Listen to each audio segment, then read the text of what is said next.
ঘন জঙ্গলের ভেতরে আকাশ ছুঁতে চাওয়া মহিরু গাছের শাখায় শাখায় একদল কাঠবেড়ালি বাস করত।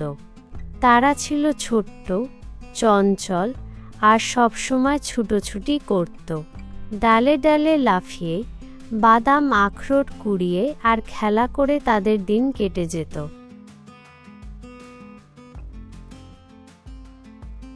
কিন্তু সেই কাঠবেড়ালিদের মধ্যে একজন ছিল আলাদা, তার নাম ছিল টুকাই।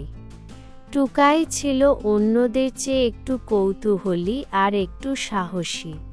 অন্য কাঠবেড়ালিরা যেখানে প্রতিদিন খাবার সংগ্রহ আর খেলা নিয়ে ব্যস্ত থাকত, সেখানে টুকাই প্রায়ই বসে আকাশের দিকে তাকিয়ে থাকত। তার মনে হতো গাছের ডালের বাইরেও যেন কোনো এক নতুন জগৎ লুকিয়ে আছে, যেটা সে এখনো দেখেনি। প্রতিদিন সকালবেলা সূর্যের আলো যখন পাতা ভেদ করে মাটিতে পড়ত, কাঠবেড়ালিরা তখন সকলে মিলে খাবার খুঁজতে বেরোত। টুকাইও তাদের সঙ্গে যেত, কিন্তু তার চোখ শুধু খাবারের দিকে নয়, চারপাশের নতুন দৃশ্যের দিকেও থাকত। সে একদিন লক্ষ্য করল, নদীর ধারে দাঁড়িয়ে এক শিয়াল মাছ ধরার চেষ্টা করছে।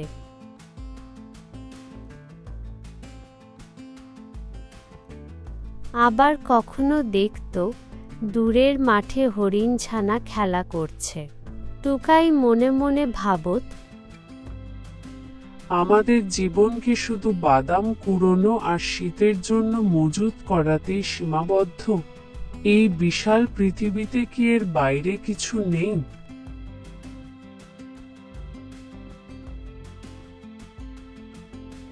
টুকাইয়ের মা, বুড়ো কাঠবেড়ালি ঝুমা, প্রায় তাকে উপদেশ দিত, বাবা, অত ভাবনা করো না।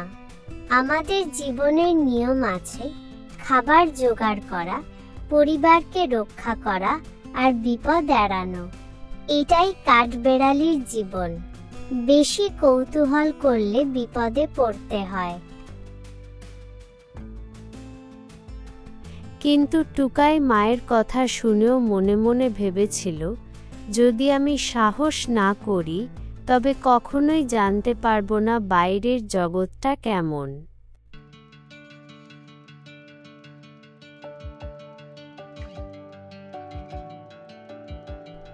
একদিন সকালে যখন সবাই বাদাম সংগ্রহে ব্যস্ত, টুকাই সিদ্ধান্ত নিল সে জঙ্গলের বাইরে যাবে। পিঠে ছোট্ট একটি থলে বাঁধল, যাতে কয়েকটা বাদাম, শুকনো ফল আর সামান্য জল ভরা ছিল। চুপি চুপি সে গাছ থেকে নেমে জঙ্গলের প্রান্তের দিকে হাঁটতে শুরু করল। গাছপালার ভিড় যখন পাতলা হয়ে এল, তখন সে প্রথমবার দেখল খোলা আকাশ আর বিস্তীর্ণ মাঠ। তার চোখ বিস্ময়ে ভরে গেল। এত বড় মাঠ, এত আলো, এত মুক্ত আকাশ।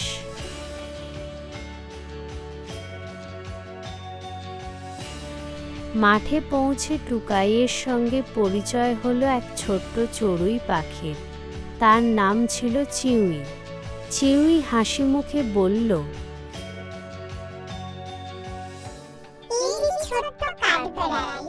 তুমি কি এখানে নতুন এসেছো?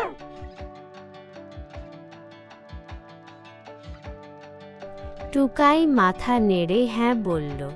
তারপর লজ্জা ভেঙে জানাল যে সে নতুন কিছু দেখতে এসেছে।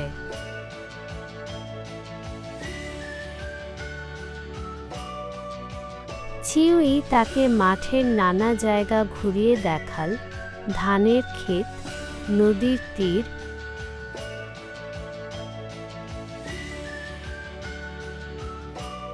আর এক গ্রাম যেখানে মানুষ বাস করে। টুকাই প্রথমবার মানুষের গ্রাম দেখল। বাড়িঘর, বাগান, উঠোন, শিশুরা খেলা করছে, সব কিছু তার চোখে যেন এক আশ্চর্য জগৎ।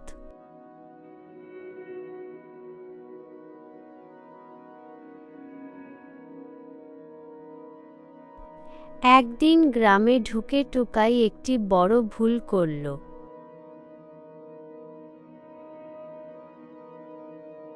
সে গিয়ে এক কৃষকের উঠোন থেকে এক মুঠো বাদাম কুড়িয়ে নিল।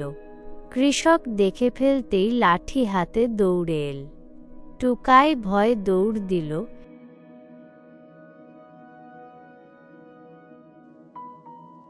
কিন্তু মাটিতে পড়ে থাকা একটা জালে আটকে গেল। সে প্রাণপণে ছটফট করতে লাগল। তখনই চিউই এসে ডাক দিল গ্রামের এক ছোট্ট ছেলে, যার নাম ছিল অরুণ।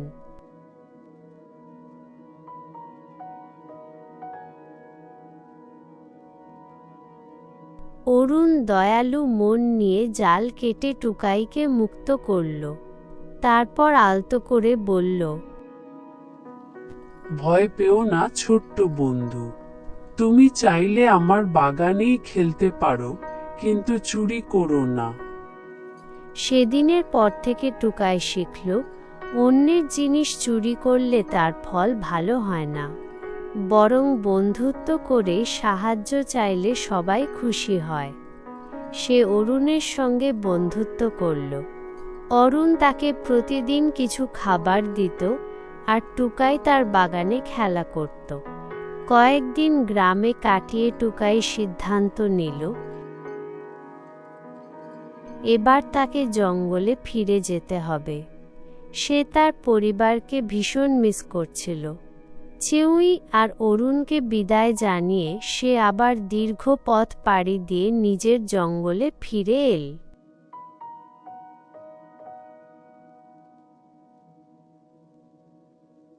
তার মা আর পরিবার তাকে দেখে ভীষণ খুশি হল, কিন্তু তারা অবাক হয়ে জিজ্ঞেস করল, তুই কোথায় ছিলি এতদিন? তখন টুকাই সব খুলে বলল, মানুষের গ্রাম, নতুন বন্ধু, বিপদ আর অভিজ্ঞতার কথা। সব কাঠবেড়ালি মন দিয়ে টুকাইয়ের গল্প শুনল। তারা বুঝল, শুধু নিজের পরিবার নয়, বাইরের দুনিয়ার সঙ্গেও সৎ ব্যবহার করলে সম্পর্ক গড়া যায়। টুকাই সেদিন থেকে আর শুধু কৌতূহলী কাঠবেড়ালি নয়, বরং এক জ্ঞানী কাঠবেড়ালি হয়ে উঠল। তার অভিজ্ঞতা ছোটদের শেখাল সততা, সাহস আর বন্ধুত্বের মূল্য। গল্পের শেষে টুকাই বুঝতে পারল, জীবন মানে শুধু বাদাম কুড়োনো নয়, বরং নতুন কিছু শেখা, বন্ধু তৈরি করা আর সৎ পথে চলা। তাই সে প্রতিজ্ঞা করল, আমি যতদিন বাঁচব ততদিন শুধু নিজের জন্য নয়, অন্যদের জন্য কিছু করব। এই গল্প থেকে আমরা শিখি, কৌতূহল ভালো, তবে সততা বজায় রাখা জরুরি। বন্ধুত্ব আর সহানুভূতি জীবনের প্রকৃত সম্পদ। ভুল করলে তা থেকে শিক্ষা নিতে হয়। পৃথিবী বড়, শিখবার শেষ নেই।